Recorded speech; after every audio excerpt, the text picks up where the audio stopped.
okay, they give me the function, they want me to compute this, and this is going to be really, looking at it, it's real just f prime um, at 28. Well, let's write the limit down now. So limit, yeah, I know it's complicated. H goes to 0. This will be H. Kind of nasty looking, isn't it? And it's gonna be this over here. So it's gonna be 1, and then the square root. It's gonna be 28 plus H, and that's 7 times that. Let's see, 7 times 20, 140, and 56, 196. Nasty looking number. Minus f of 28. Let's write that down. And again, we just did the 7 times the 28. Again, 140 and 56, 196. All right, it looks pretty bad. And someone says, what are you going to do about that? I'm just going to, probably just clear the complex fraction like right away. So I put limit, H goes to 0. I can multiply top and bottom of the fraction, the big fraction, by the minor LCD, which is relatively simple. I'm not gonna write that explicitly down though.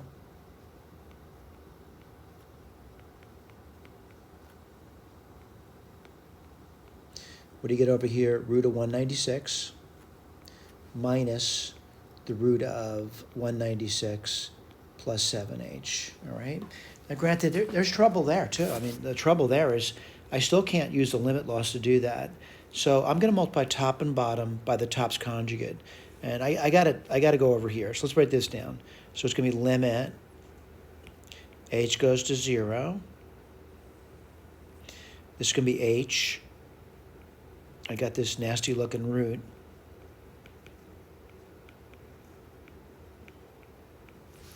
And the conjugate is going to be root 196 minus, not minus, plus, sorry, root 196 plus 7h.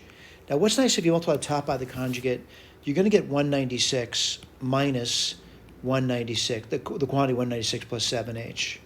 All right? So that I'm going to say at least the top looked like it got a little bit simpler.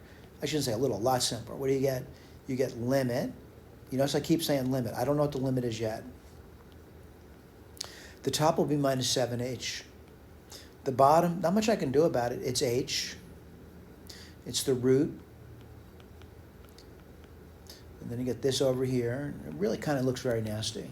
And this is going to be root 196. Just sort of copying at this point.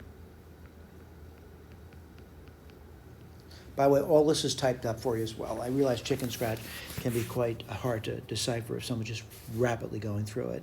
H cancels H because H is not 0. And I think I'm ready to do the limit. And why is that? The limit at the top is just minus 7. On the bottom, what do you get? And I'll explicitly write it down. 196, the root of it, the root 196. And then we'll go to parentheses, the root 196. Again, H is going to 0, plus the root 196. All right, what do you get there? Let's write this down. Let me take a look. Minus 7. And you get 196. And then you're going to get 2 root 196. All right, let me keep massaging it a little tiny bit at a time. And I'm looking at that.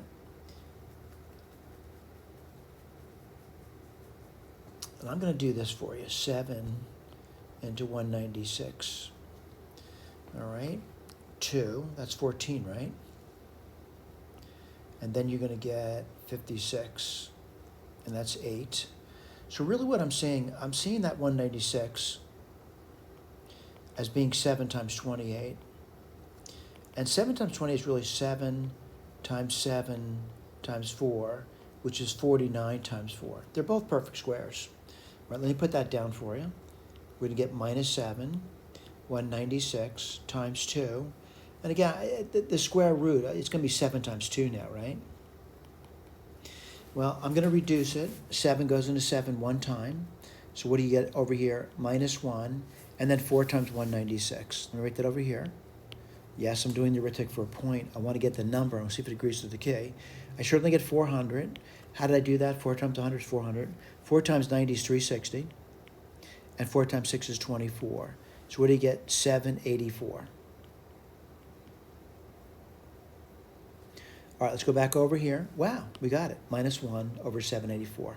Thank you.